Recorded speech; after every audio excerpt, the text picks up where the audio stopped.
Good evening, ladies and gentlemen, and welcome to this week's edition of Keep the Mic On. As you know, we've been here since the start of the quarantine, giving you a conversation with an artist every week. And if you are new to us here at Keep the Mic On, this is the perfect night for you to watch because you'll get a taste of each one of our different nights and focuses as we do our interview this evening. Tonight is our very special quarterly roundtable. I forgot to mention, my name is Simply Sherry. I am one of the members of this collective. I'm very excited to be here. As always, I'm very excited about tonight's special guest. So for right now, I'm going to kick it to the one, the only Girl Genius. Hey y'all, I'm Girl Genius. Good to be here. I'm excited about it. You have no idea. No idea what's about what you about to get. I'm excited to be here for our fifth week roundtable. Again, I'm Girl Genius. My week is called normally Let's Talk About the Book. So you'll get a little taste of that interview tonight. I'm ready to get started. So I'm gonna keep this short and sweet this evening. And I'm going to go ahead and pass it on to our other co-host, one of my favorite people, Kaniki J. Hey, y'all. Hey. So this is my perfect opportunity where I tell you every week, go ahead and tell your mom and them and everybody that we are streaming live. You definitely don't want to miss tonight. I know I say it every week. We carefully. But no, really. Not tonight. Not tonight. Tonight. If you've never watched, this is a good time to jump in. It is. It is definitely. Go find friends. This is, I mean, let me just say that when we decided to start this, like GeorgiaMe, who is our special guest tonight, she was like first on our list. Like, you know, like we were like, we gotta do roundtable. We were fighting over her, and we were like, oh yeah, we can do a fifth week, and we can all interview this one person or whatever. So it's been a long time coming. We started in March 2020. So if this is your first time joining us, welcome. If this is your many time joining us, welcome back. I am happily serving a 3-year term as the first Black Poet Laureate of Alexandria, Virginia. My night on this segment is called Poets and Platforms, where I interview poets who have platforms for the arts. So I'm very excited to speak to our special guest tonight about what's about to go down and things. And Sherry's night is called From Behind the Microphone. Yeah, she didn't tell y'all. I forgot because I told y'all I'm excited. But From the Behind the Microphone is just a conversation with this artist because poets are people. Poets are people too. Poets are people too. It ain't just about these poems. You understand what I'm saying? You got to get to some life to get these poems. So yes. So I am excited. So are y'all ready to bring in our special guest? Yes, we are. I'm going to exit stage left. Yay! Hooray! Hey! Hello, Georgia. How are you? I am blessed and grateful and happy to be here with y'all. There go my girl. Thank you, girl. I put a little something on for y'all. Yes, I see how you did us. I see how you did it. Well, let me just say, like, you are, I know we don't talk all the time, but I will say from time to time, whenever we are in the same presence, you are the same person, the person that I met, your morals, your character, you know, it's still the same. Of course, we've all grown over these years. And I'm trying to remember when we met. I remember specifically when we were in, we went to this event in one of them Carolinas, right? So we spent this whole weekend together where we cooked and ate and all this. And it was just, you know, an amazing weekend to get to know poets outside, because I had just known you from Def Poetry Jam. I had only known you from there, and then got to meet you and spend some time with you. And I'm like, oh, she's cool. Oh, I like her. She homegirl. She homegirl. So it does not surprise me that, you know, you got the whole name, Georgia, because you rock where you from. You rock where you from. And, I mean, everybody is going to know where you're from. When it's over with, we all going to be Southern girls. You understand what I'm saying? It's real. We all are Southern girls. Everybody from the South. You hear me. They don't know. But I'm going to read just a little snippet of this bio situation, and then we're going to get into some questions, okay? I'm going to be real genuine with it tonight because I didn't write down my questions or anything. So I'm just going to go for this conversational thing. So I will say she is a winner for the National Poetry Awards, a Tony, an Emmy, a Peabody. She's award winner of several other accolades and honors. She's a special guest of a 2-time Grammy winner, living legend Miss Jill Scott, and went on the 20-city tour with her. She appeared on NBC, VH1, BET, MTV, Oxygen, CNN, ABC, and all them other ABCDEFG persons that you, and if she ain't been there, you can book her for that. So what I am going to do, I am going to exit, let you open up with a piece, and then I'm gonna come back and ask you some questions. So the screen is yours. The promised land. If Brooklyn is the heart of America, Atlanta gots to be the soul. Where you from? Gots to be the South, no doubt. You can tell by the flow of my mouth, my southern twang, distinguished disposition, superior manners, and earth intuition, the feeling of home whenever in my presence, for I reek of the essence of Atlanta. My whole life was right off Martin Luther King. My whole life I sang, we shall overcome. I knew I was one of those who would go down fighting, most likely through my writing and speaking, continuously seeking truth, letting my folks be well, but never afraid, because destiny is laid, knowing all you can give is showing others how to live. I learned that from King. Such a simple thing, living with no fear. I was fed that right here. Shit, how the hell I'm gonna be scared? My grandmother's grandmother was a slave. Rape and reoccurring resignation, no one could save her or stop her from engraving survivor on the road she paved. 4 generations later, I stand unscathed. Call me brave, but it just runs through my veins, the pain and the triumph of Camille Bell. I remember the killings in the ATL. They was blaming this kid named Wayne, but we AT aliens get claim to the Klan for most of those slang. Stone Mountain, where the Ku Klux was created, now invaded with affluent Nubians and Mexican natives. While other kids stay jaded, we stayed elated. The excellent Amon on Channel 2. You never know how she gonna have her do. I saw her one year, the Sweet Auburn Festival. You know, the famous avenue where Ebenezer Baptist Church is located. Never been in, real hard to get through. ATL, we love Dr. King. The King family, another issue. And who knew?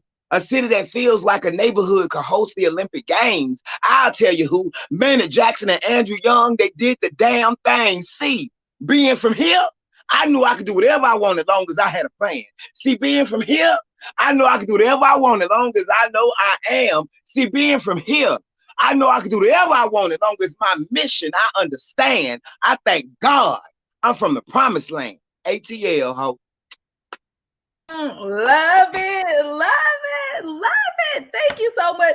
You know, when you were on the Monique show, I was in here going off in the living room, like, oh my God, that was just like, just amazing, amazing. So I'm supposed to be talking about, yes, I'm a Southern Belle, straight from ATL. Come on, West Side. That Ghetto Belle is my favorite TV appearance because Monique allowed me to do what we do for real in this game. We diversify and innovate with poetry. It's not just us speaking with nothing, no accompaniment. We can rock a band, we can rock a beat, and she allowed me to, you know, really show what can be done. So yeah, I mean, but that's who Monique is. Yes, that is who Monique is. Yes. Shout out to Monique. Okay, so I'm supposed to ask you those questions about how did you start writing and blah blah blah, such and such. Let me start here. Let me say this.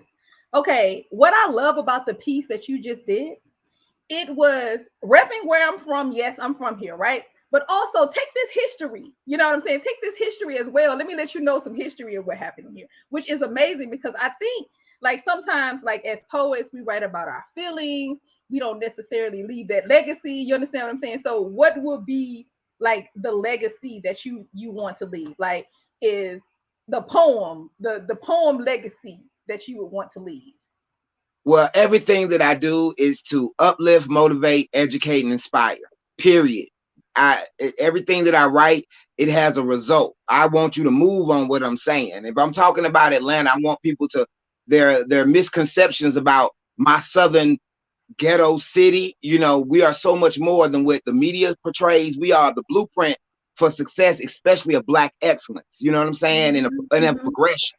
So, and people don't know the stories of Atlanta. They don't know about Atlanta missing and murdered. They don't know about that the Klan was started right here at Stone Mountain. They don't know about how Maynard Jackson was the first Black mayor, and the reason he was because his grandfather registered over 20,000 people to vote here in Atlanta in the 1940s. So we have a rich legacy that I'm honored to be a part of, and I want my legacy as a poet to be that, to teach, to inspire, to motivate, to heal, to help. You know what I'm saying? Help, so right. That's what legacy is.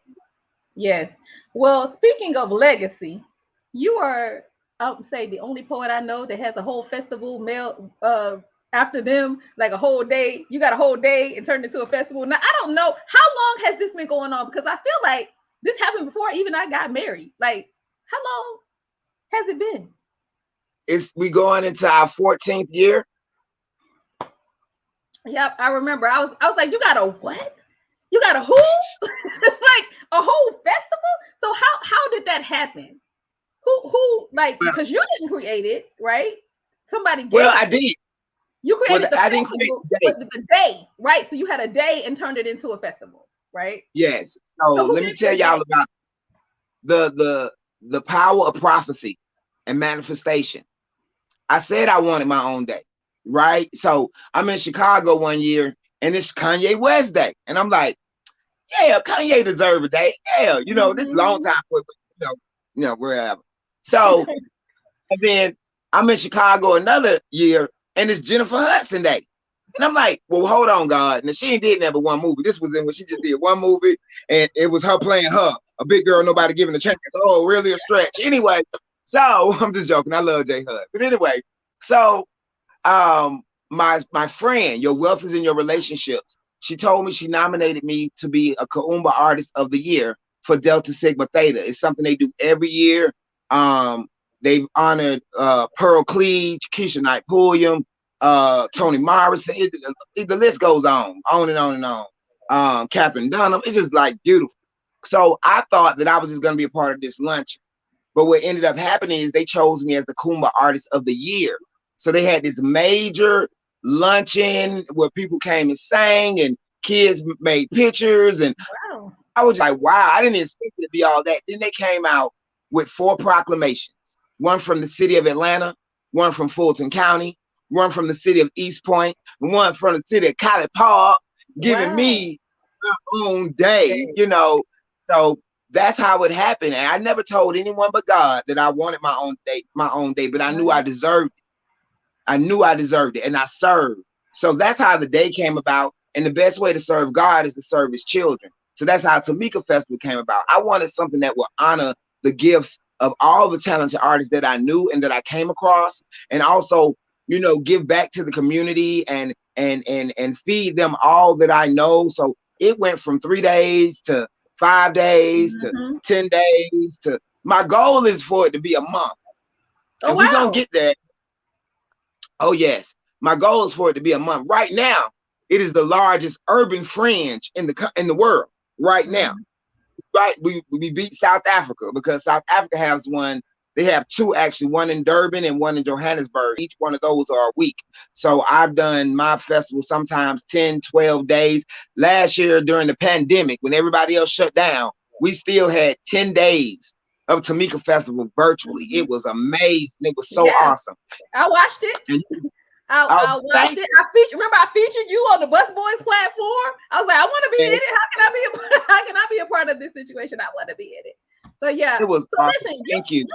You have done like so much. You have so many awards, so many accomplishments. You have done so much. And so we look at you and we say, we're proud of you. You got this, you got that, you got this, you know, you got this award, which is great.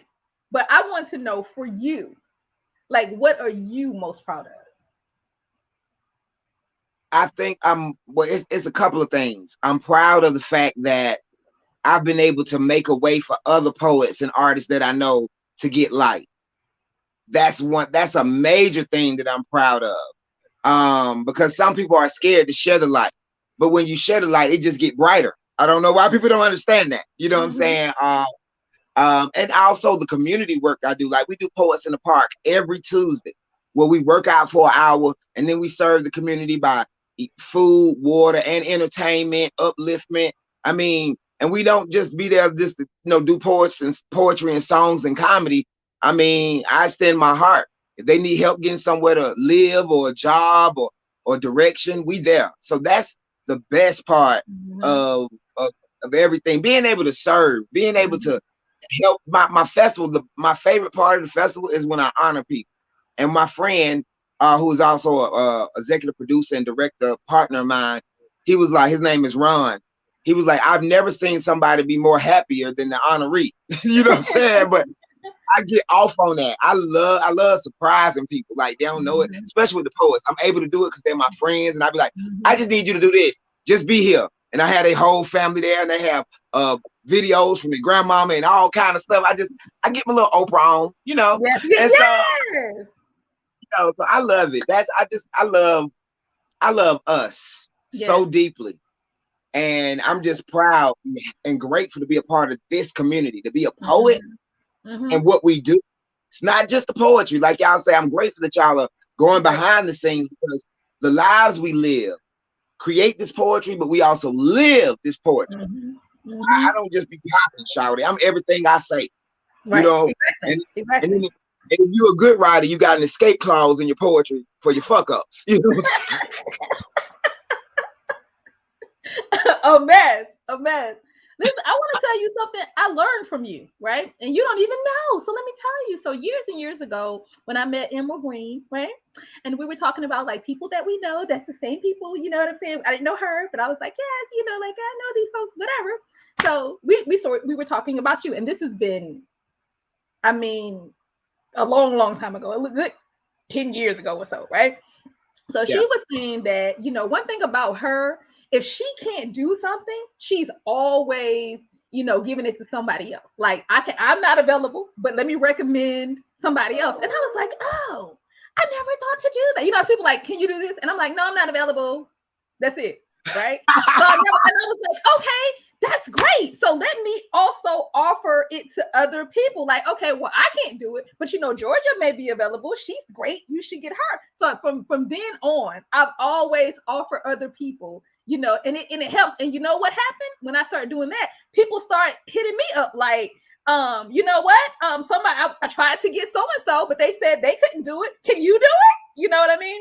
So I mean, I learned that from you by way of her, right? Just a conversation. I was like, that's great. All poets should do that. You know what I'm saying? Because we don't even think about, well, some people, of course, you thought about it, but some people don't think about it. Like, you're not available, you can't do it, so you offer somebody else that you think is just as great. Let me tell you, I took it a step further. When I would go to colleges, I would leave a list of poets that they could pull from for future events. When I go do a spot, I have an agency, so I'm already like, I can book you up for a year with the best poets or whatever you like. I do a lot of that aren't poetry related. I go out there and get the gig, get the client, and then I start introducing them to other poets. Because it's about the expansion of our work. It's not just about me. If something, God forbid, something happened to me, the game can't stop, and it still got to be great. I want quality. I want people to understand that there's a difference between aspirational and inspirational. You feel me? Come on with a word. You know what I'm saying? That you got to understand that there are levels to this.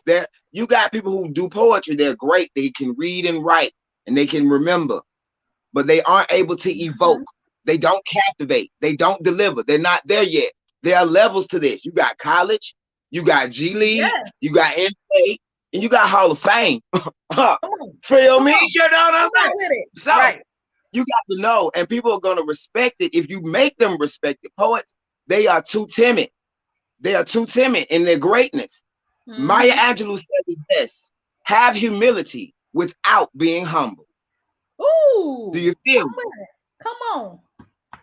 I mean, girl, I get crunk about this. I love this. I love us. I love the whole world of it. And if I can help other people know about a Kanika J, and congratulations again, sis. I already done told you how proud I am. Told me.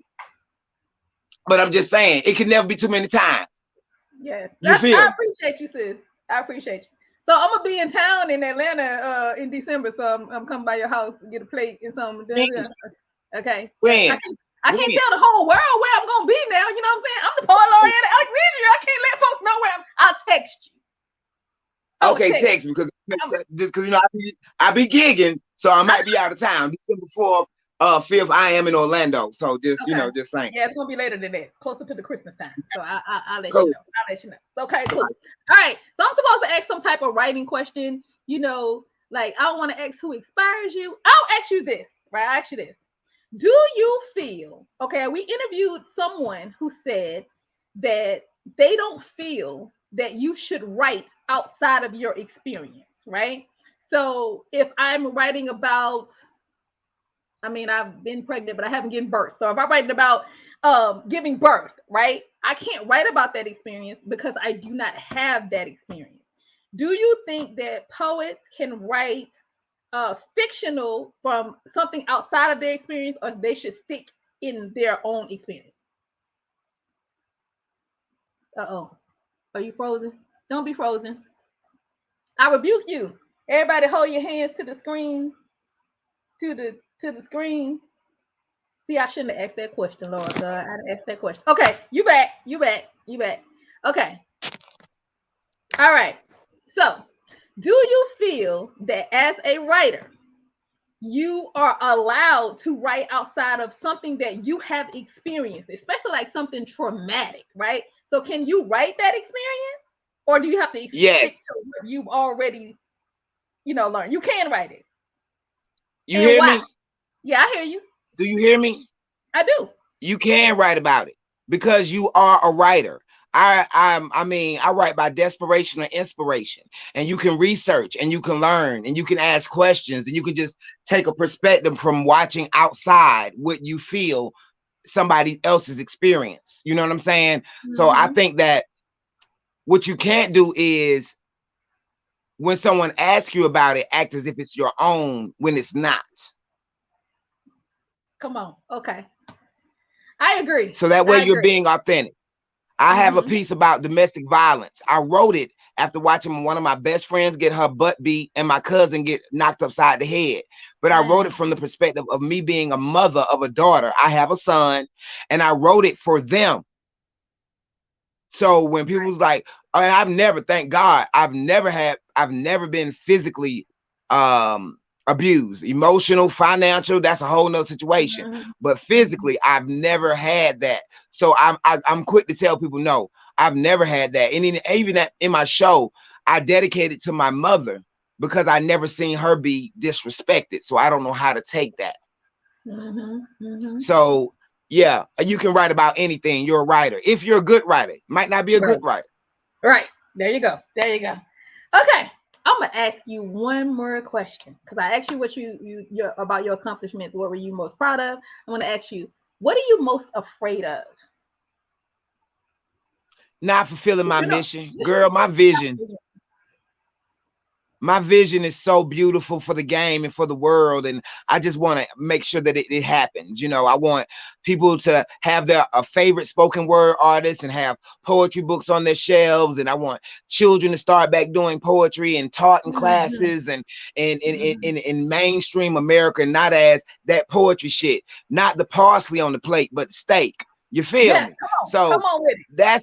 That's what I'm afraid. That's, if anything, that's it. I ain't afraid of nothing. Because God done took me through some things. I don't care about dying. That ain't nothing. But not fulfilling my mission, yeah, yeah. So I'm on it all the time. Yes.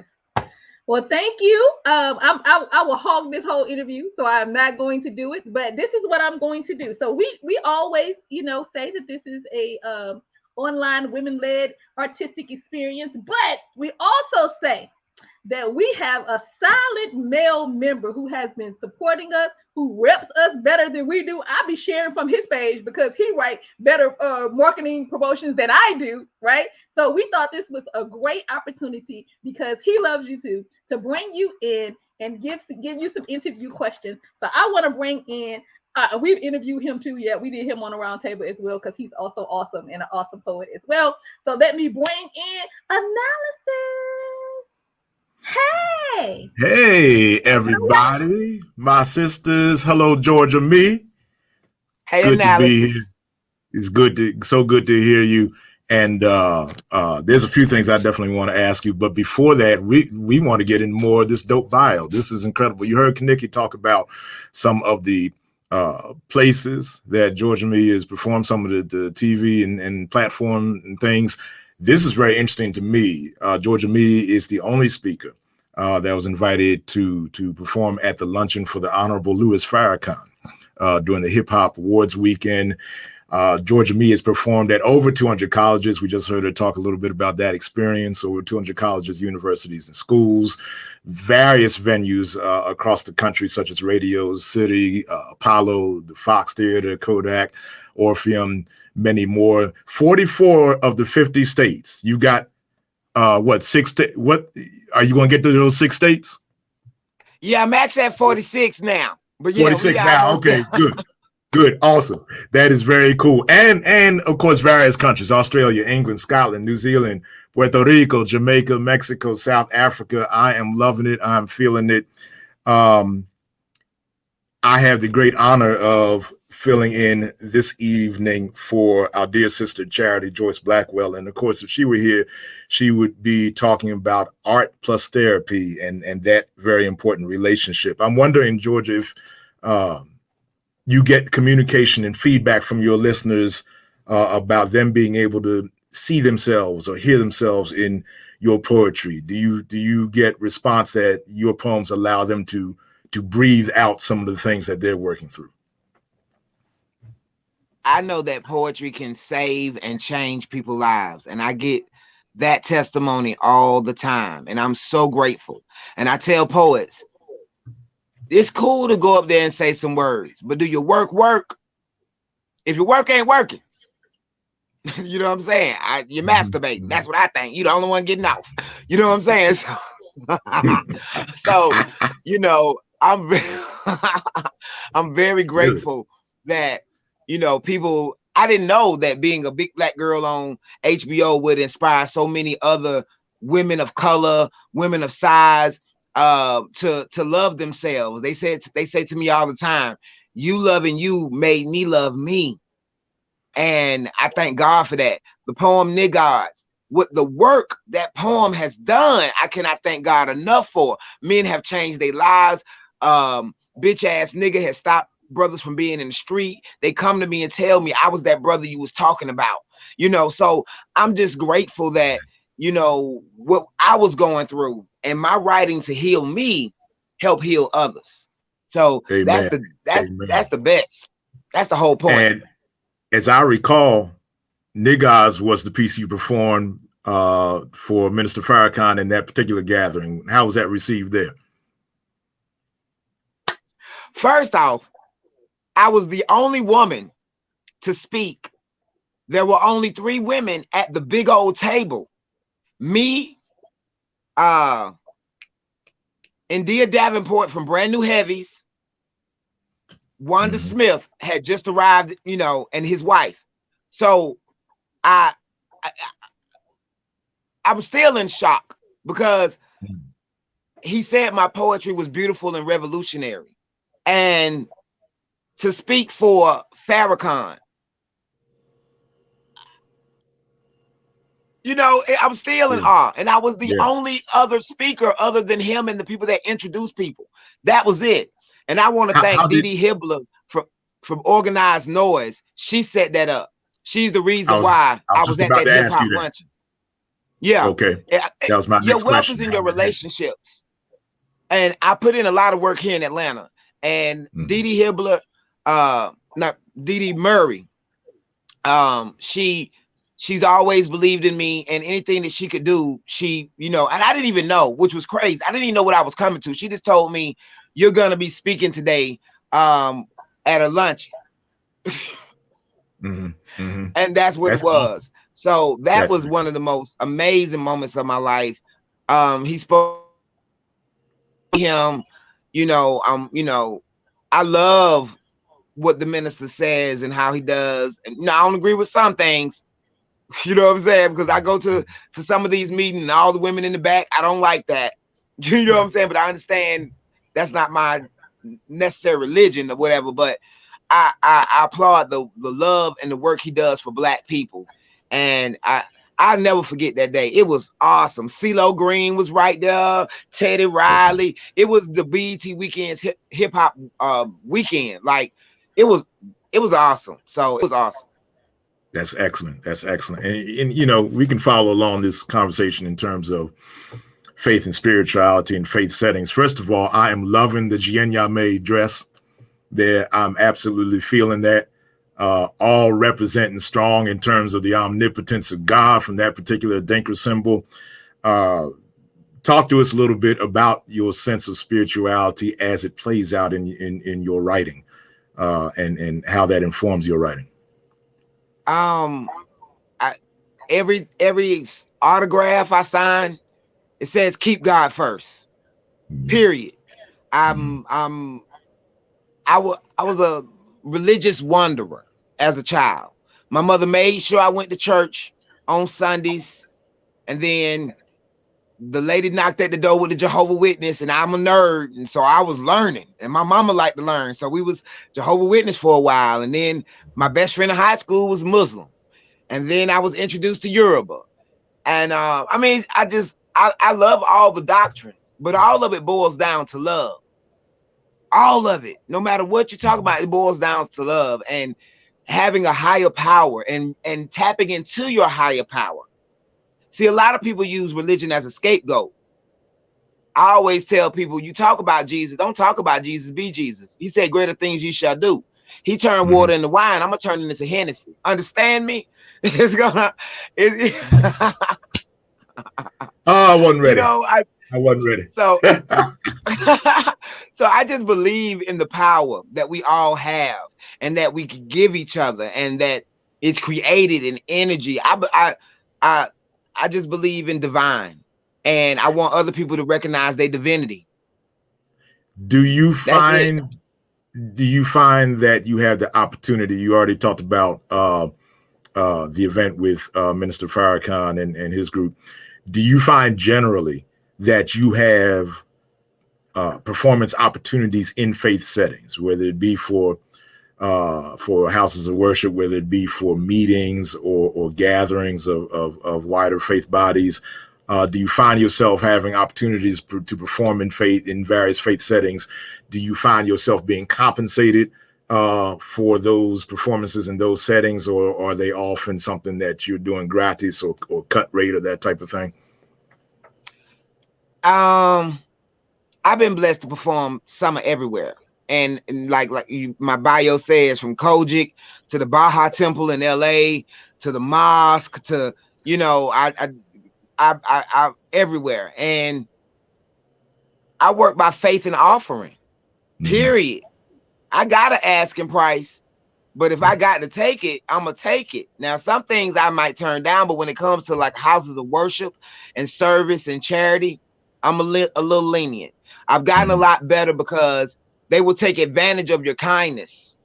And this is my business. I do this professionally. So I limit myself to a certain number of so-called gigs that, you know, don't pay my dollar a quarter. Because I do charity, I do community work all the time, every week. Nobody ain't put me on probation or parole for me to serve my community. So you're not gonna come at me with, well, it's for this. I already do that, shawty. So catch me next year in enough time so I can put you on the schedule.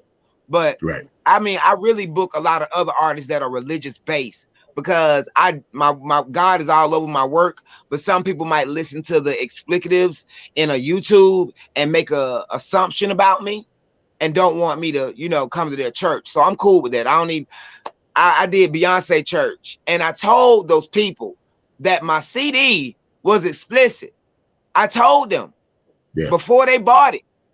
And I still got calls about what was on that CD. So I try not to even do I try not to even do that too tough, you know. So, but yeah, I do everything.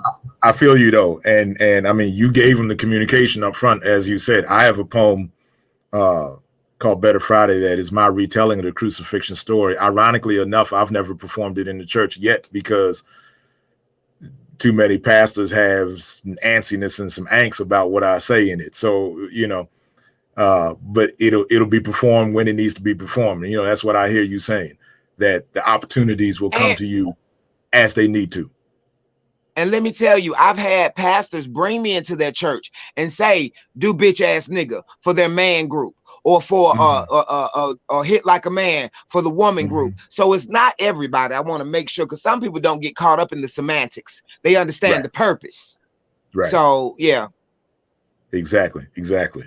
I want to talk about your writing style for a second. You have obviously a strong talent and penchant for writing in not what I would call strict couplets in the very strict sense of that word, because you're not confining yourself to a strict meter, but in the rhyming sense of the word, we'll call them couplets, loosely defined, and even what I would call narrative couplets, your storytelling through these couplets. Did you just kind of naturally, organically develop that and find yourself gravitating towards that as you became a poet and as you got into your poetry? Or was that something that you stepped back and consciously said, wait a minute, this is what I want to do style wise? Did it organically happen, or did you purposefully go there?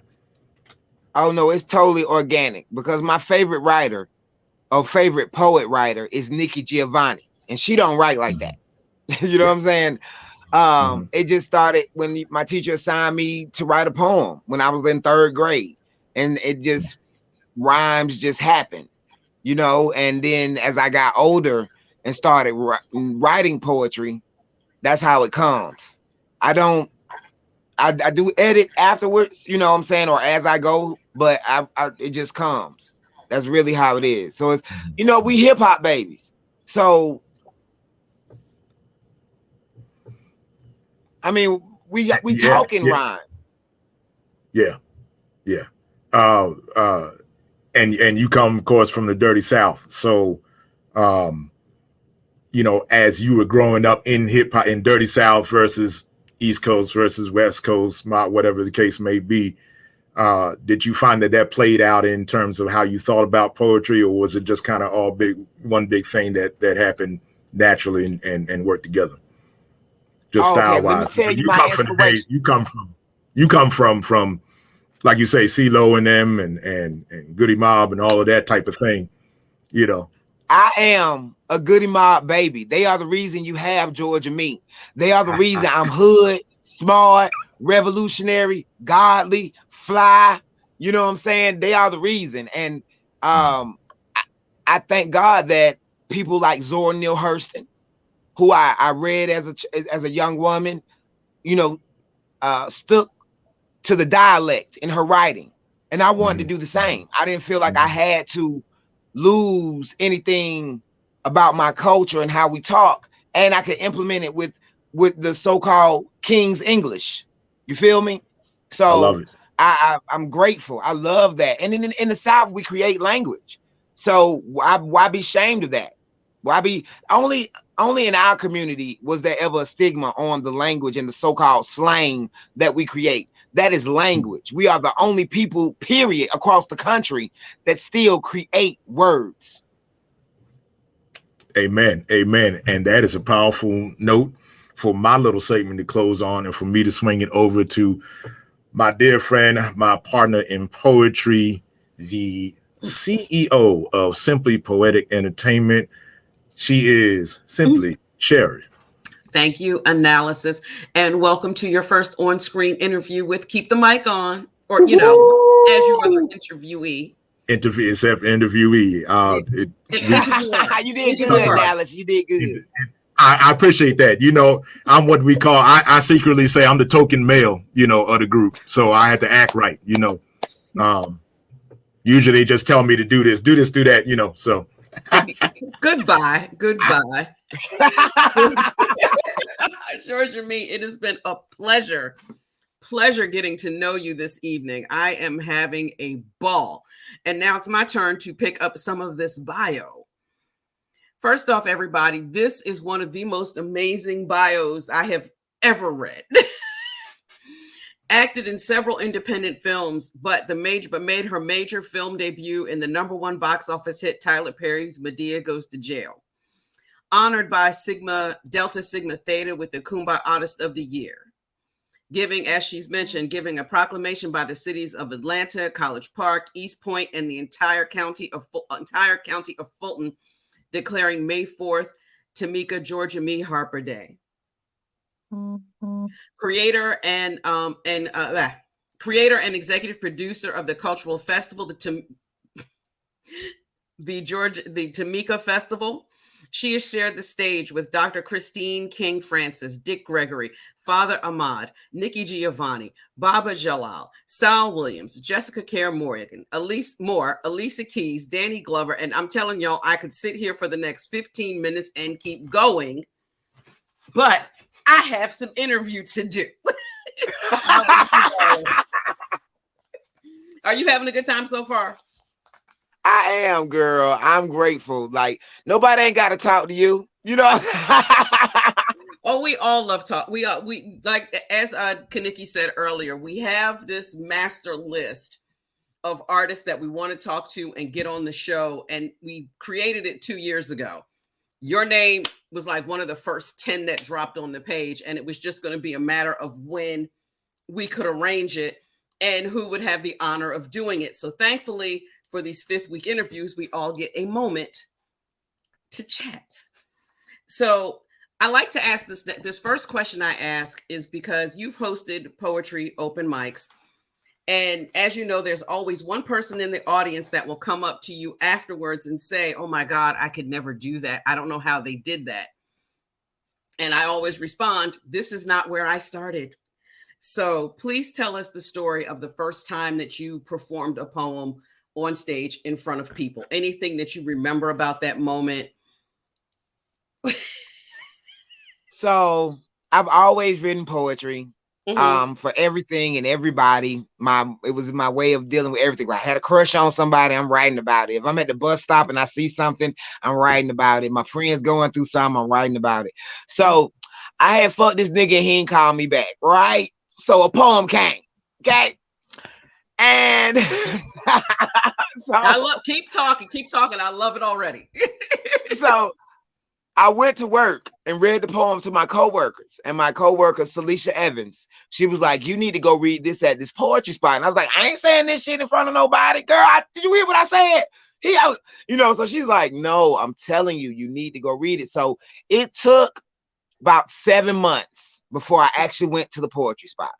And my whole job went to. I was in a customer service type thing. So it was like 50 people from my job. Okay. Oh, wow. And I went up there with the paper in my hand, shaking, because I hadn't learned it. I wasn't trying to learn no poems. You know what I'm saying?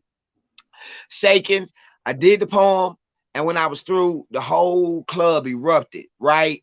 And I was like, wow. So I walked out and I was just thanking God. And I was like, thank you, God. Thank you, for allowing me to do that. And while I'm praising God, some girl come up to me and she say, I'm going to put some clothes on. And I said, what? She said, when I go to the club Friday, I'm going to put some clothes on because of your poem. Oh, wow. And I realized in that moment that I had the power to affect people. So I said, God, if you allow me to do this, I will spit anywhere and everywhere you say. Just get me out of Atlanta and help me take care of my family. Wow. I love that. Because like I said, the power in that story, and for everybody that is listening, the first thing she said about the performance is that she had her paper and she was shaking. And I love it. Now, you've chosen to use the stage name GeorgiaMe. Explain. I know it's probably easy, but I always ask. Explain why you've decided to use the stage name and where it came from. All right. So my stage name is GA.ME.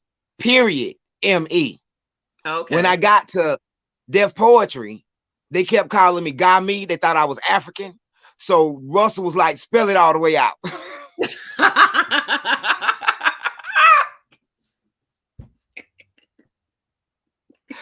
But my name came from, I met this young man and he was trying to talk to me. And he was like, because, shout out, I'm full of that GeorgiaMe. And I was like, GeorgiaMe. And he was like, gang. And it was like rockets went off. I was like, gang, GeorgiaMe. Oh, wow. And then I was in church that Sunday and I like to decipher words. And game, and it was God's apostle moving everyone. And that's where my name came from. And that's it. And then as I kept going in the game, it became God going against man's ego. Because that's all I came up against, being a female and being powerful and being strong. So I was like, yeah. So, and I represent the gang, you know, West Side ATL, you know what I'm saying? You know, so that's where it come from. And the reason it's spelled out is because Russell was like, they was getting confused. So I was like, Georgia, and it's me. So it's cool. Oh, wow. I love that. Who is your favorite writer? Songwriter, poet, author, anybody? Well, poet, it would be Nikki Giovanni. But current, you know, like poet, my peers, I love Suhail Hamad.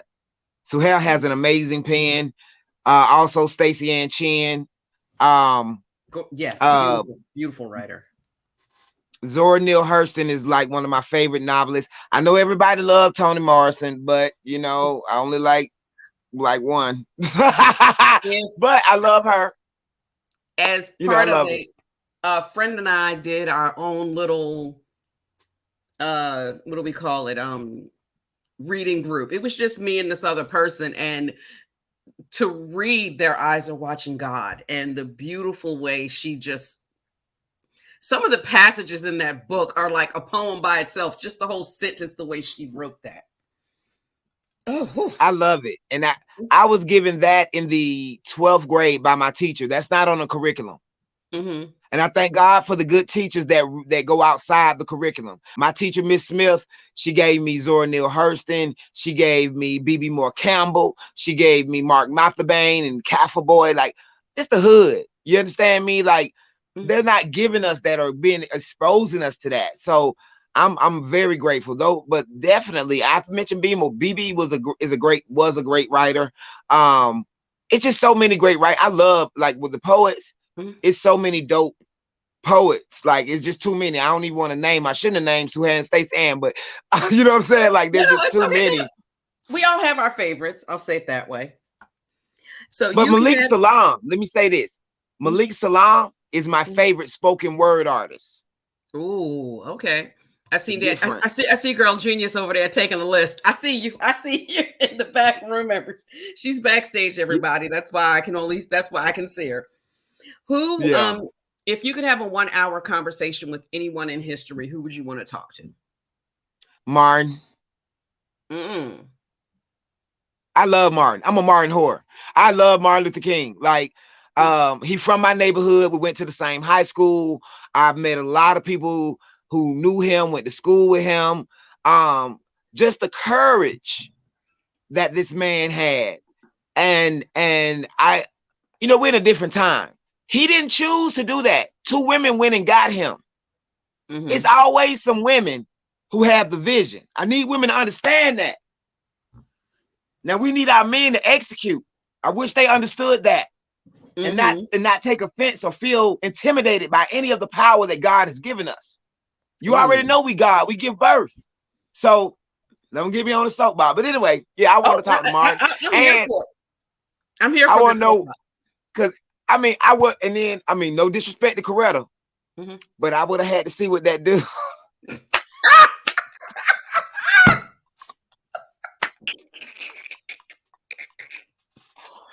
Okay.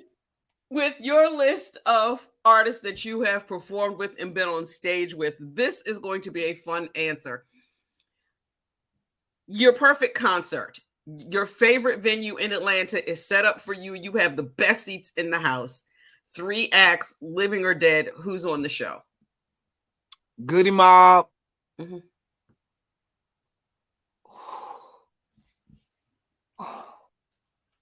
Beyonce. Okay. And Patty. If it's just 3. If it's just 3, I'm gonna say Patty. That's a damn good show. I'm gonna say Patty. That's a and if we going back, I want to see Michael Jackson or Luther. I got to see Prince, but I want to see Luther or Michael Jackson. I never got to see them. So I agree with Luther. I never got to see him perform live. I really would have. I think I would have enjoyed that. because I love Girl, I just saw Shaka Khan and Freddie Jackson on Saturday night. I love Shaka. Anybody in the world, if you ever got a chance to see Shaka Khan, go see Shaka Khan. I've seen her twice. Every time it's something serious. Oh, cool. I love it. Do you have another creative outlet besides writing poetry? Clothes. Okay. I like designing. I like dressing. I really have a passion for it. Like my friends, like when I host fashion shows, like I know the technical terms, you know what I'm saying, of what is being displayed. So I love that. I hope to have my own fashion line soon. Ooh. I really do love clothes. Oh, cool. And designing for a shape, designing for a body, every type of body shape. You're talking to a woman who sews apparel for herself because she is tall with a round butt and can't never find nothing that fits. Nothing. Now see, I can't sew, and that's what I need to do. I need to learn how to sew. But I can design though. Every outfit you've ever seen me in on TV, I designed it and had somebody make it. Oh, wow. My last question, and then we'll get to Girl Genius, and this seems to be everybody's favorite question. Okay, so I borrowed this one directly from Inside the Actor's Studio. When you arrive at the pearly gates, if heaven exists, what would you want to hear God say when you arrive? There go my girl. I love it. I love it. GeorgiaMe, thank you. I will be back because we will be back, all of us together, to chat shortly. But for now, I'm going to kick it over to the one, the only Girl Genius. Wait. Danielle, you have no sound. You're muted.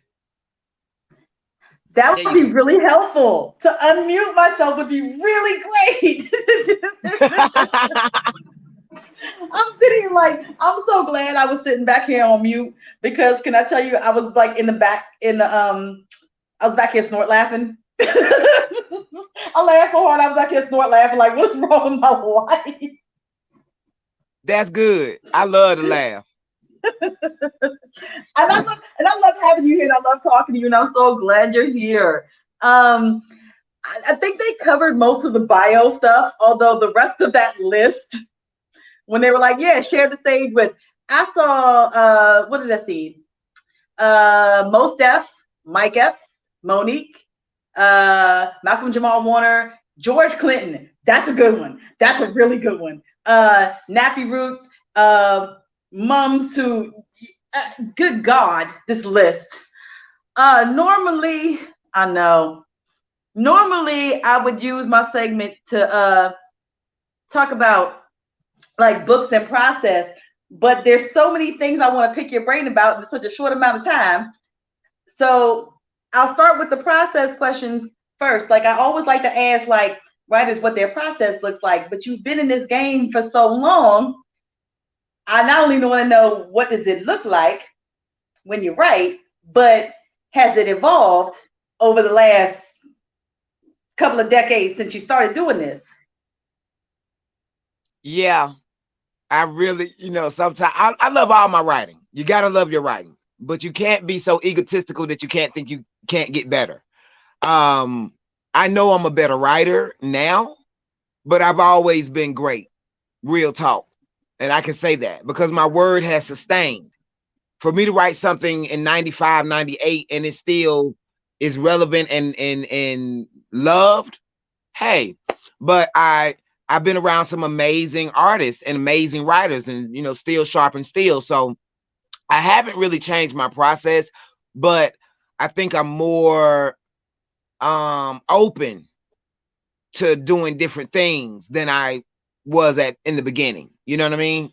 So, and in my writing process, it's all about a jump off. However it start. I'm not one of those poets that write down a lot of things and then I say, I'm going to talk about this. No. However my soul says it's going to start, I go. And whatever comes, I put in. I even have to stop it because it keep coming.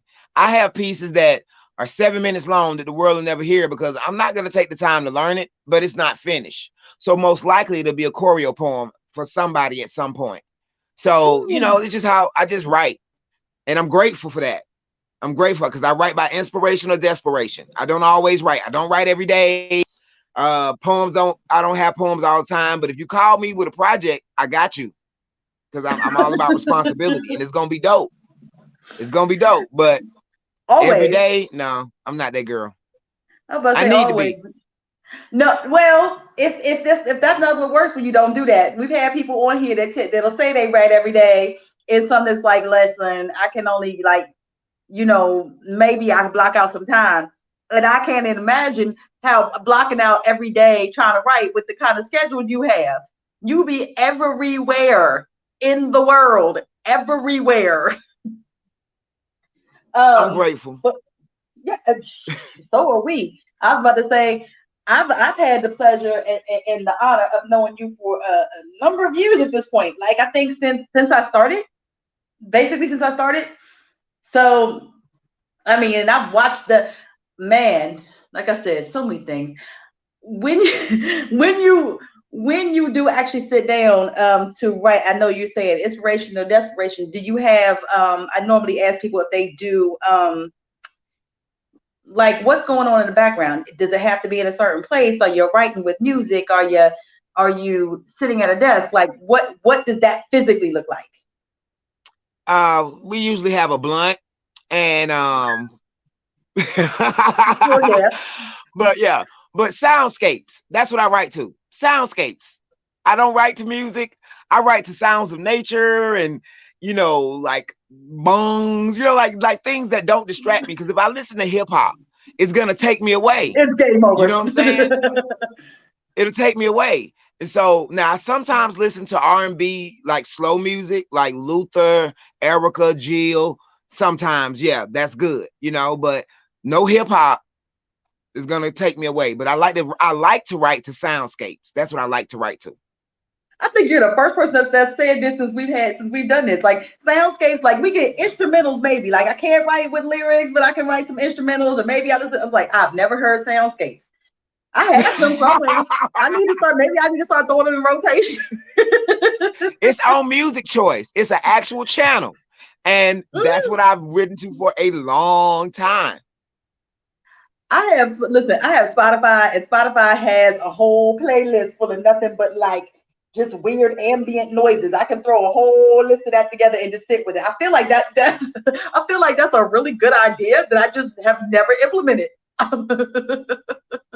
And light jazz, like smooth jazz. No real hardcore jazz, but like smooth jazz, light jazz.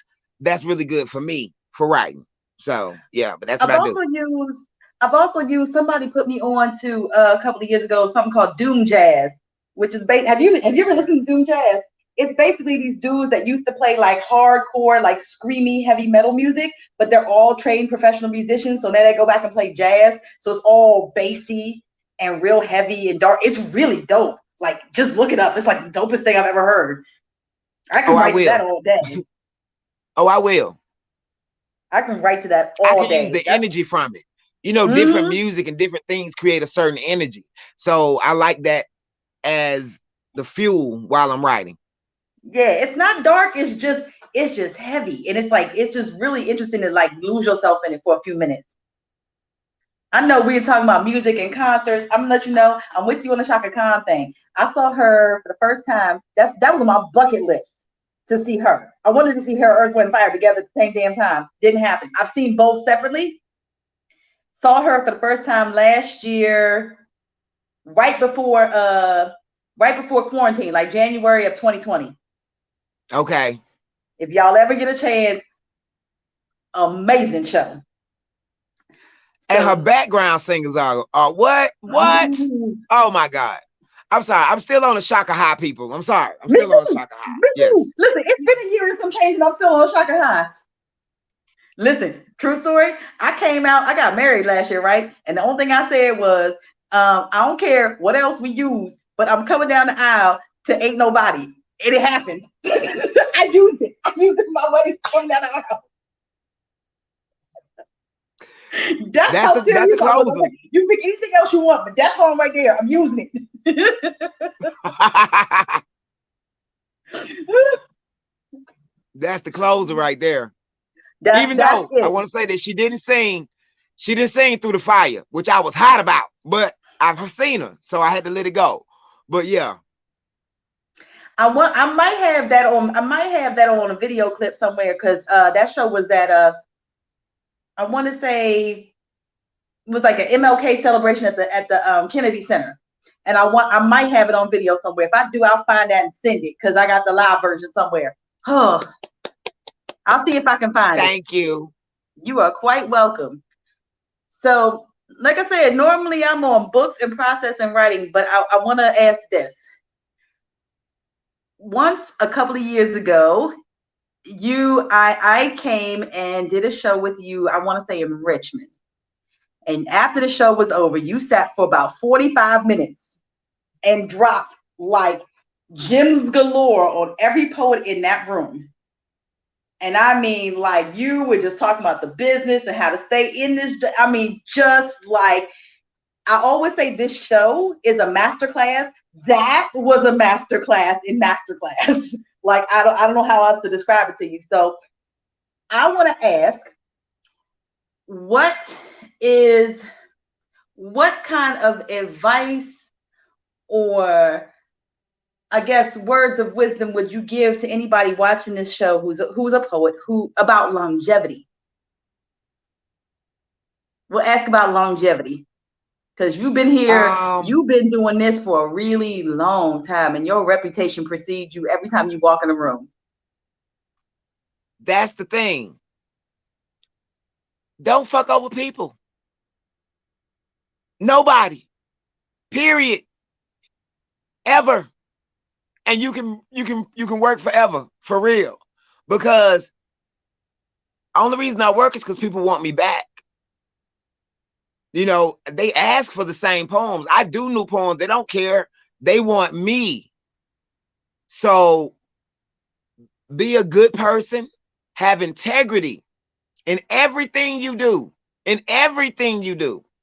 And you'll be good. You know what I'm saying? Like, that's really all it is. Like, your voice is your voice. Your word was given to you for a reason. It has a purpose for the people who it's for. So that's understood. But what knock people out the game is that they do things that are beneath them, devilment. They're liars. Their character's always in question. You don't even have to go through that. Just keep it G. Keep it. Nobody gotta like you, but they can respect you because you're honest and you're genuine. So that's my key to longevity. I know that's hard though, because a lot of people have a hard time with being themselves. But start there first, poet. Love yourself truly, even through all the ugly. Be honest about it.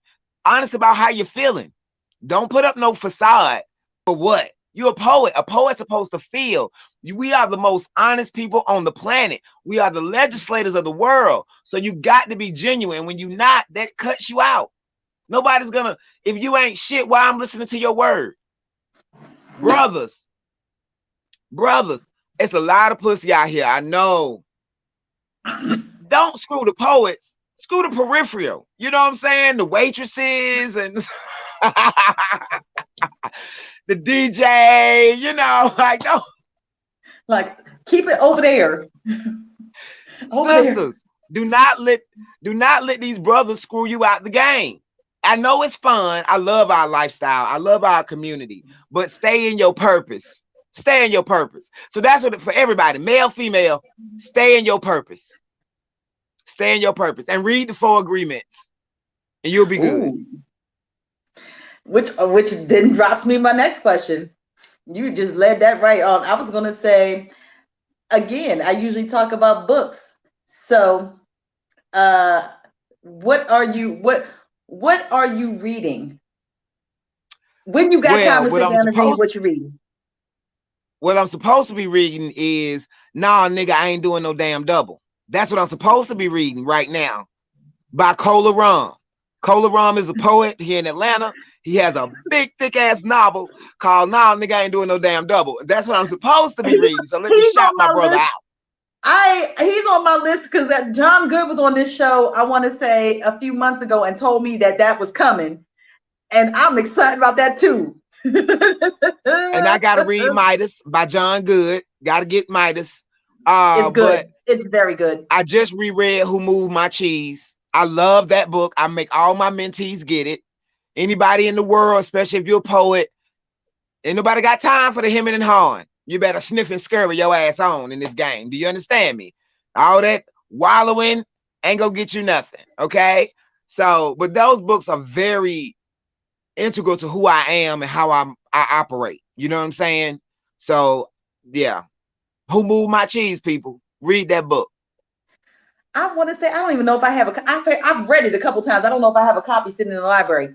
The library used to be accessible. Now it's like right there. But I may or may not have one over there. I need to get another copy of that back. I just bought another copy and I think I gave it to somebody. Now I'm like, I got to get another copy. I love that book.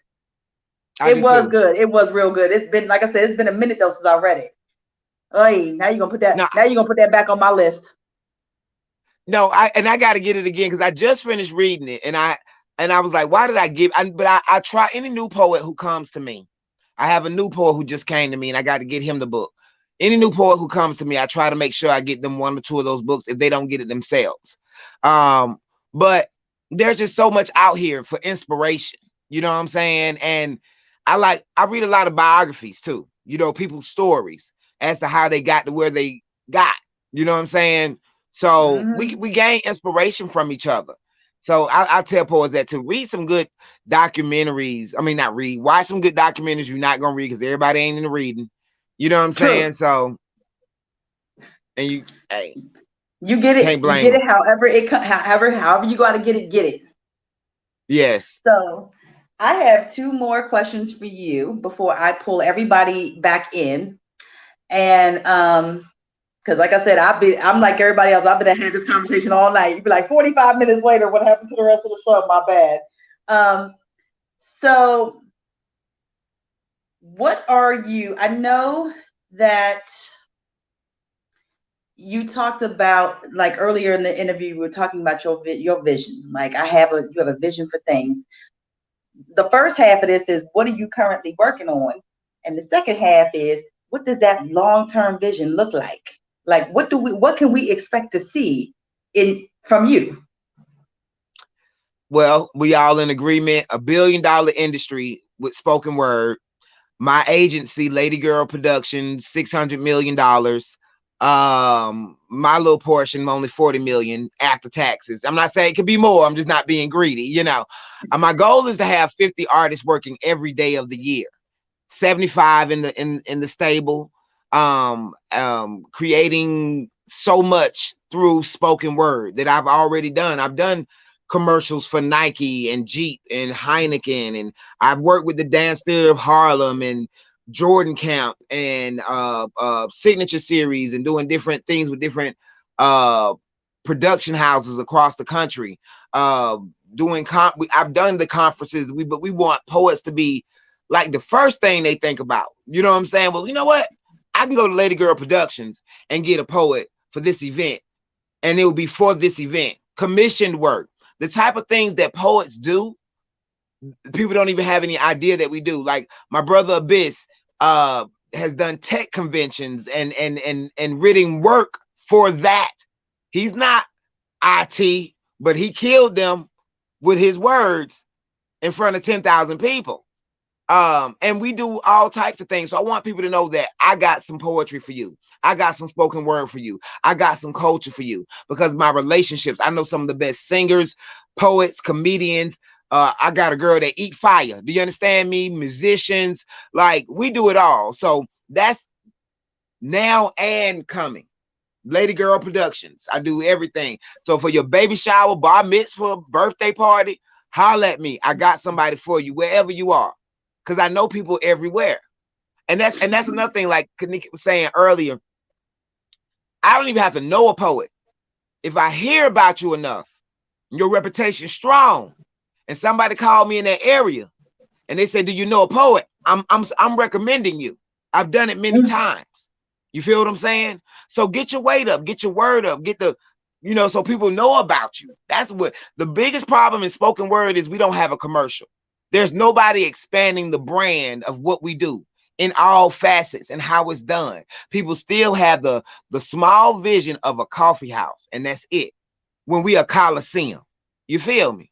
So yeah, I host every first Thursday of the month at Apache Apache XLR. Is new and XLR, yeah. Black owned.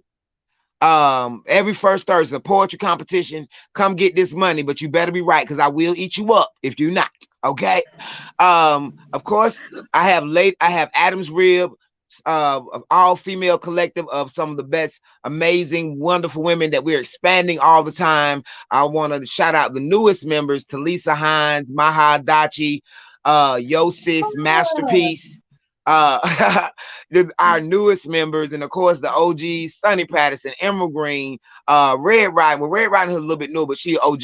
Teresa the Songbird, Tasha Jones, Ruckus, Dana Gilmore, Lightning, Rewop. I feel like I'm forgetting somebody. Israelite, rest in heaven. I'm forgetting somebody. My sisters will forgive me, but Adam's Rib, always pushing sisterhood, pushing the best of the best. Everybody better than me. They beasts. Understand me? Women need to be able to say that on this show. We've had Masterpiece on this show. I said we had Masterpiece on this show recently. We've had Teresa. Listen, Teresa hears so much. Teresa hears so much. She got a room at my house. I'm like her own personal Airbnb, and that's how we roll. What's up? I need to understand why the DMV ain't had GeorgiaMe in a minute. No, I know you need to come. I just bought a house. Come to Baltimore. You got a spot. Cause you already know what's up. Okay, so GeorgiaMe, what me and Kaniki are gonna say as soon as she comes back, any second week of the month, call us. We Bus Boys will hold you down. Okay. I'm gonna make that. You just gotta tell me when you can come this way, but you gotta come on my week. Listen, otherwise, man, I got you. You come up here, we'll come down there. We'll travel. We got you. I ain't been in Atlanta in a minute. I ain't been in Atlanta in at least like 2 years. I'll come down. I'll come back. You already know. I'll come back. The festival is every year, so come for the festival. First week of May. I think I'm good to come down. It's May. I'm good to come down. I'm not. My travel dates ain't till June. I don't think so. I'm good. I Lord knows where I'm gonna be. Well, Lord knows where, but I may not make it. Women, I may not make it this year. Next year's always. But possible. you coming? I'm gonna make it. I'm gonna make it because I love Atlanta. It's one of my favorite cities. So this is the part of the show where we as a group are going to collectively just ask some questions, whatever hits our head to talk about. My question, if I want to throw one out, what is your favorite part about hosting open mics? The surprises. That's what I love. Like when somebody they first time on the mic and they're amazing, or it's a goal in their life to get on the mic. No. What I love is the testimony. When somebody got the courage to get up there on that mic and reveal something so horrific, but it's healing, and how our community will come around them and show them so much love. That's the best part of the open mic. You never know, who's going to be saved or changed. That's what I love about it. I agree with that. Now, what I hate about it is niggas who think they the shit and they just the best in the mirror. I hate that. Okay. She said they're the best in the mirror. Let me tell you how I had to turn off. Danielle talking about she muted herself. I had to turn off my whole camera because when this child said that Jesus turned the water to the wine, but she about to turn it into, what'd you say, some Hennessy? I was like, because if you see me laughing, you might start laughing. So I was like, let me turn my whole camera on this situation. So my question would be, what do you think the job of a host is? To present and comfort the crowd. Your job is not to be up there and make it all about you. It is to present the talent so that they can express themselves and make sure the audience, whether they good or bad, is good. That's your job. Yes. As Emerald Green says, she a fool. She be like, I can't stand these niggas who be host lining. You know? Oh, wow. Wow. Okay. I'm gonna have to use that one. I'm gonna use that one. I agree. Yeah. I agree with that sentiment. Wow. And Emerald will have just left DC when this interview airs. So yeah. But yeah. Host lining, I love it. I'm gonna have to use that one. But it's just quote her. You see how I quoted her? I didn't act like I was the one that came up with that. Do you see that? Right. Could you help the rest of these hoes learn how to do that? They need be to. jaw-jacking poets. I'm sick of that. That's called intellectual property, bitch. You're robbing me. Right. I'm sorry. Right. No, you're right though. But you're right though. Mm-hmm. And people will do it to you left and right. And some people don't think you don't find out. I want to say it was one of our former guests here, E-Baby, said he went to New Orleans and somebody was on stage doing his poem. And saying it was. Oh wow. I don't even remember. I know two people off break that have been on this show that had whole projects stolen. Dang. Yeah. Yes. It happens. It happens. And the thing about it is, when somebody, I don't mind you doing my work. I love that. I started off doing Nikki Giovanni. Just say Niggas by GeorgiaMe. Just say Ghetto Bell by GeorgiaMe. Just say Full Figure Potential by GeorgiaMe. It don't take that much. You still are the artist presenting it. You're still the one that's going to do it the way you're going to do it. You might do it better than I ever did it. Because I sure do ego tripping way better than Nikki Giovanni. I killed that bitch. She don't got nothing on me when it comes. You know, I don't think I've ever OPP'd any of your poems, and one of these days I'll get the balls to do so, and I'm totally gonna be like, this ain't mine. I'm gonna need y'all to understand this ain't mine. This all you. I told you I was gonna do this. I'm gonna do this. I love it.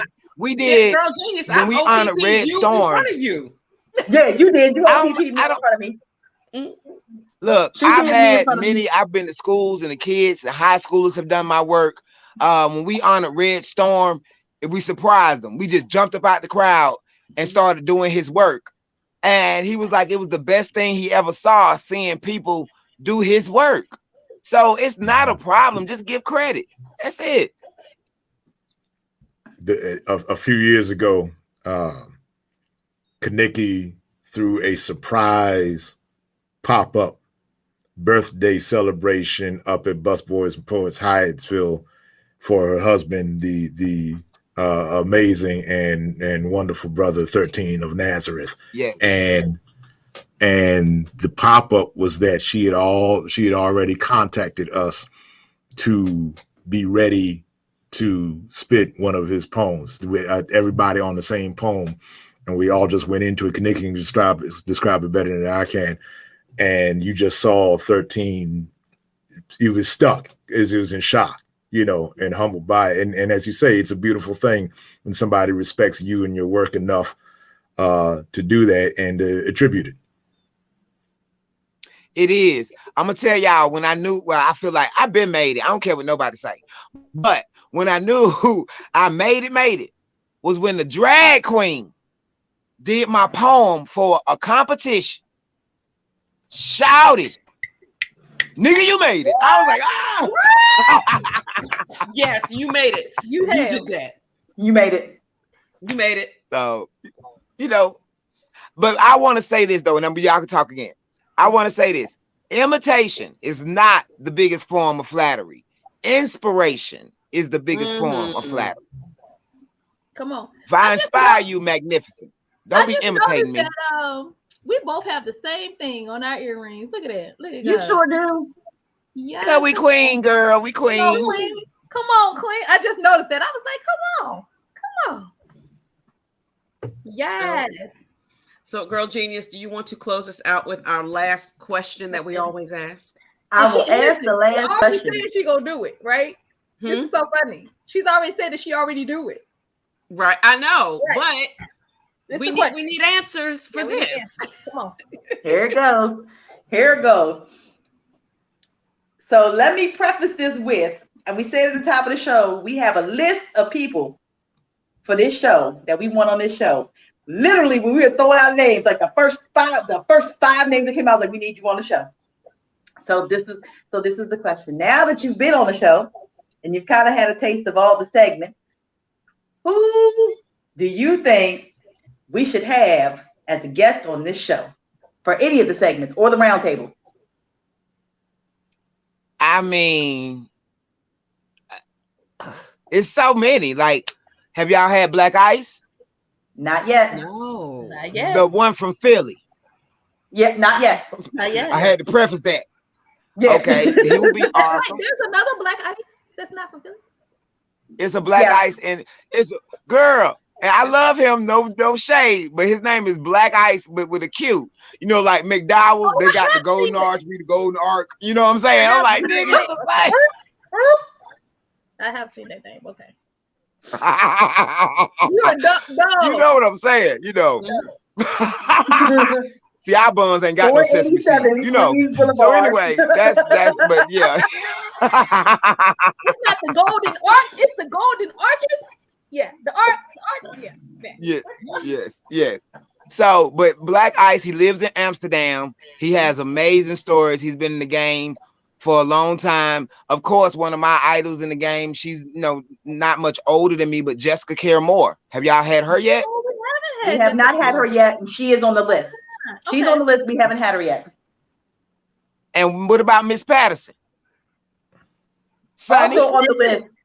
I'm coming to Atlanta, and I'm gonna be like, listen, we on live. We on live right now, Sonny. Right now. First and Emerald. I'm gonna have to do both of them just like that. Like we on live right now. Come on, let's interview. No. See, part of me seeing Emerald this week was to ask that question and get that booked. So stay tuned. Please. Yeah, I knew it. When you said that, I was like, yeah, that's why I ain't say it, because Emerald's first. You know what I'm saying? But I already knew. When we all started, like, they ain't already asked, it's just a matter of time. Yeah. But it's so many amazing artists. You know, Red Storm and his testimony, Abyss and his innovation. Y'all got to see all the things that Abyss has done. Like, it is amazing to me. Tommy Bottoms and Malik Salam, we have an award-winning documentary called Spring and Third about the genesis of the Yin Yang Cafe. This is history. And then we got poets documenting it. Like, that need to be liked. You know what I'm saying? So, but if y'all need me for anything, anybody, just let me know. I'm going to say I will love to have Malik and Abyss on here, if not separately together, because both of them are awesome. I'm about to say, I think I've seen Abyss fairly recently. Malik has been a minute, but I do. That documentary looks amazing. Yes. And it's so much in our poetry world. I just want to say, like, that's why I want my own network. We're talking about vision, and I already have one, but it's about the programming and getting it promoted so people know, so that, like, y'all show can be a show on the network. Do you understand me? Just like you got MTV and BET, we need to have that for poetry and spoken word and the culture, because, like you say, it's the people behind the poetry. And what we do, we're activists, we're revolutionaries, we're herbalists. Like, our community is healthy. We ain't dying off like everybody, because we know about CMOS 8 years ago. You know what I'm saying? Like, it needs to be promoted. If they can promote the debauchery and the destruction, we can promote the upliftment and the love. And that's what it's about for me.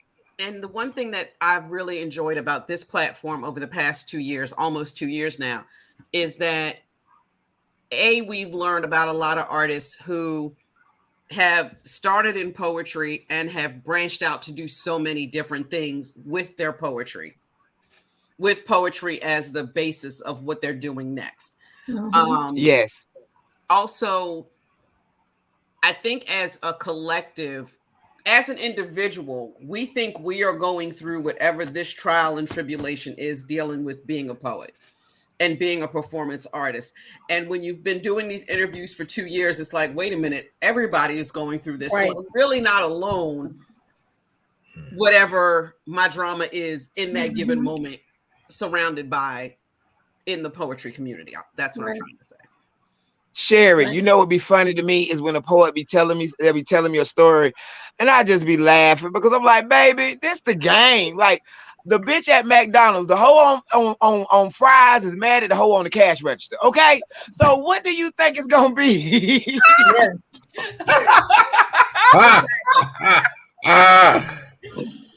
Danielle, that's the quote of the week. The hoe on fries is mad at the hoe.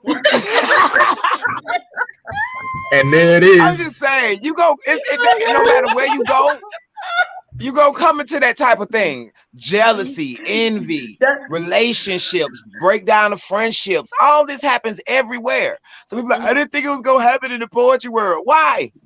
You know what I'm saying? Why? Sherry, that's the podcast quote. That's the podcast quote all day, every day. That's the podcast quote. You know, because I don't know why, but there is this perception that poets, artists are gentle souls, ethereal people. Yes, burning incense, doing it for the love, saying ashe, ashe, ashe. I'm gonna give y'all the real people. Poets are assholes. Poets are people too, and poets can be assholes.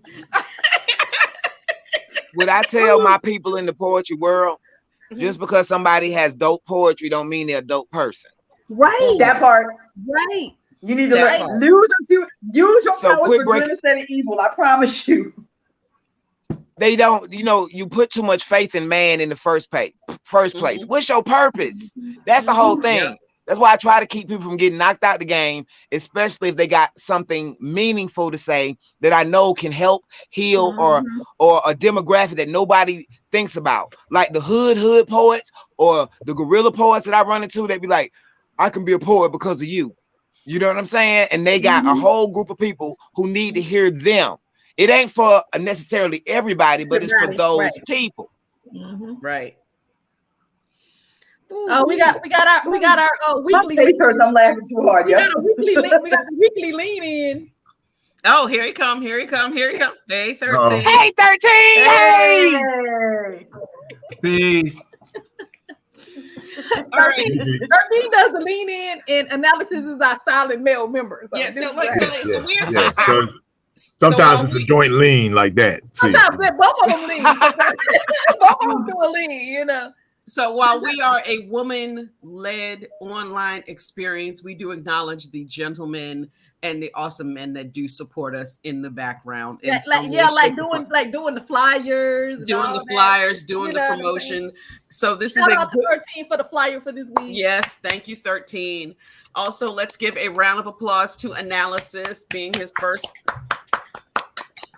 first interviewer. Thank our guest interviewer. And a round Too much fun. And we're glad that you enjoyed yourself. And a round of applause to GeorgiaMe. And thank you for taking the time to be with us. Yes. Everyone come back. We have an awesome lineup set up for November. We come back on November 5th. Is that the date? No. Yes, November the 5th. Is it the 5th? Yes, ma'am. It is November the 5th. No, it is not. It's the 7th. 7th. November the sometime. November the 7th. There you go. We'll be back November the 7th, and it will be Let's Talk About the Book. Yeah, I'm back. I'll do my announcement shortly. I got you. Oh no, that's what I was kidding. That dumb honey. That was the segue. That was the pitch. That was the pitch. I got my announcement shortly. Okay, so it'll be Let's Talk About the Book on November 7th. And then we will see everyone back here. We're here every Sunday at 7 p.m. with Keep the Mic On. Please stay safe. Wash your hands. Wait. We did not ask GeorgiaMe how can people support her financially. Right. We did not. We sure did. Who don't? So tell us how people can support you financially and how people who don't have finances can support you. We almost forgot. Just promote me, promote poets, promote spoken word. That's how you support me, because if you promote poetry and spoken word, people will get to me at some point. Now, directly, Wisdom Mama on Cash App, WISDOMMAMA. That's my son's name, Wisdom. Wisdom Mama. Mama, the black mama, not M-O-M-M-A, M-A-M-A. Okay. But I just support a poet. Just love. Just tell somebody about a spot. Go buy a book. Go download somebody project. You know what I'm saying? Tell 10 people about 10 poets or one poet. Just that support me. Yeah. Okay. Thank you. Thank you. So everyone, we will see you back again next Sunday, November 7th with Keep the Mic On. Let's talk about the book, and we will see you all soon. Bye. Thank y'all. No, thank you. Peace. Thank you.